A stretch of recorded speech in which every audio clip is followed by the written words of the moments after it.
भैया यही है अघोर का जंगल। क्या बोले भैया? यही अघोर का जंगल है भैया। खाने भागी से तो क्या करना चाहिए भैया? भाकर सिंह ने बोला था महाराज अघोर का जंगल में छोटे पीपल के तले आप दोनों भाई छुप जाइएगा। मैं इधर से आऊंगा, जब मैं पानी बनाऊंगा तो आप दोनों भाई घर को नारा लगा दीजिएगा।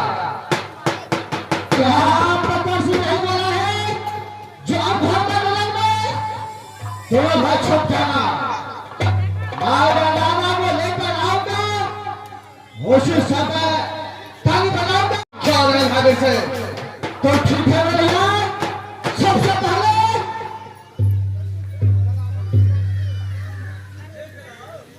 प्रकाश सिंह को रास्ता बता दिया। भाभी से सबसे पहले झूठे पीपल को खोजो, उसके बाद उस झूठे पीपल के तले में दोनों भाई छुप जाना है। भाभी से क्या है भैया? चलो इस तरफ तुम ढूंढो, मैं इस तरफ ढूंढता हूँ। ठीक है भैया। चलो सावधान चलो सावधान हो जाओ भैया। चलो सावधान।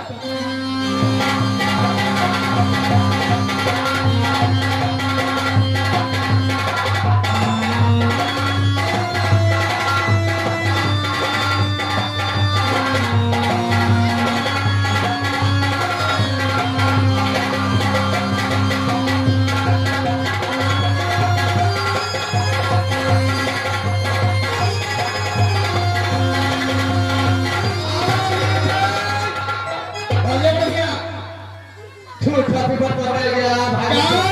क्या झूठा पीपल मिल गया है भैया? अरे भाभी से कहाँ पर मिला है भैया? देखो मेरे सामने।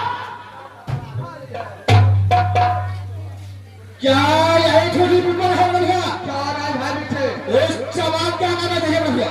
चलो इस झूठे पीपल के तले में दोनों भाई छुप जाते हैं। भाभी से ठीक है भैया। चलो जल्द करो। चलिए भैया।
चलो अपने तले में छुप जाते हैं और यहाँ से घायलों घायलों का नारा लगाते हैं। क्या नहीं मुखिया?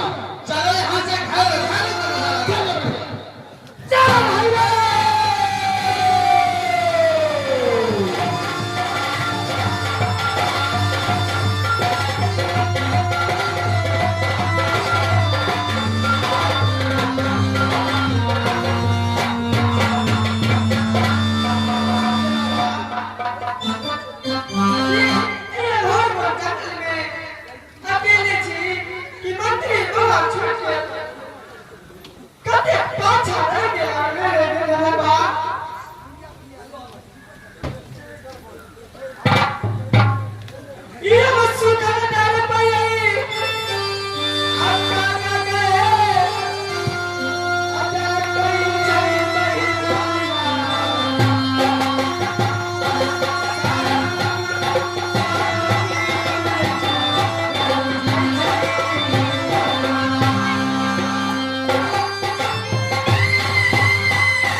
ये बाजन की आवाज मेरे कान तक आ चुका है।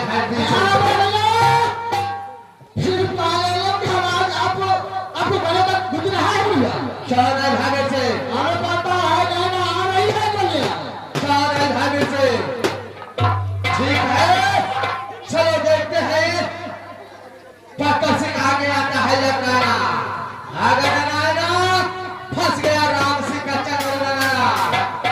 तरफा तरफा के मारूंगा नारा। क्या नहीं भैया अभी चल भैया चलो आवाज लगाओ, खैरो खैरो का आवाज लगाओ, क्या नहीं भैया चलो लगाओ भाई।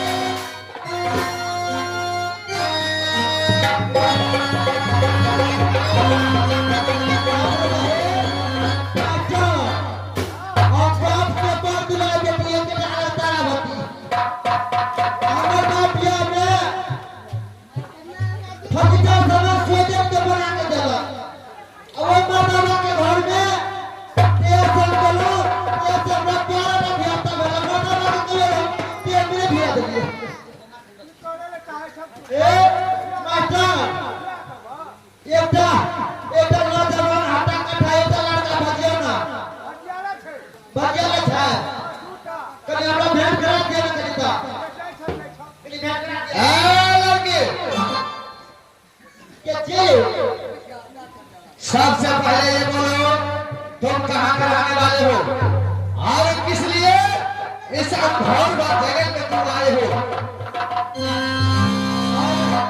शादी करेला हमें लड़का ढूंढे छे बुझलिए ओइ दुआरे हम करने जाने ढूंढे छी। क्या तूने शादी करने के लिए इस जंगल जंगल तुम भटक रहे हो? हां क्या तुझे शादी करना है? अब बहुत जरूरी शादी करे घर बर्बाद भइल पूरा।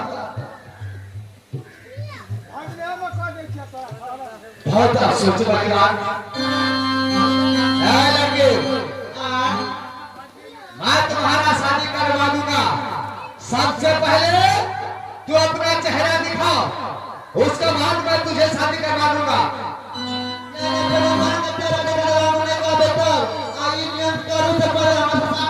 शादी कर देते के बाद तेरा बेटा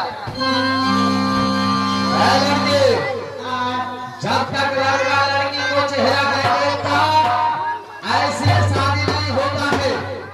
सबसे पहले तू अपना चेहरा दिखाओ, मैं तुझे शादी करवा दूंगा। हमरा बात है तो तेरा घर आपने घर देख लिया ना। क्या मैं अपना से तुझे तुझे अपना चेहरा देखूंगा? चलो ठीक है, मैं देखता हूँ तुम्हारा चेहरा कैसा है। प्रेमी भाई, हो सकता है इस रूप में इस अघोर जगह से नैना भी गुजर सकती है। सबसे पहले इसको मैं चेहरा देखता हूँ, उसका बाद सोचा जाएगा। सबसे पहले मैं इसको चेहरा देखता हूँ।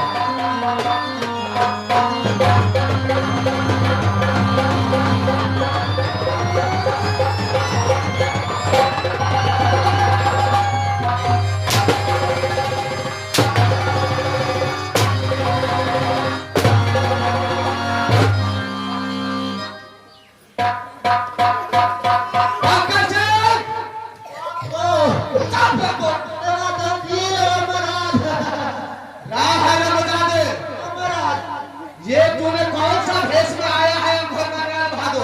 महाराज हम तो ना जब भेष बदल दिया देखा ये महाराज और घर पर निकल गया थे टरा के लिए भेष बदल के आप ये तो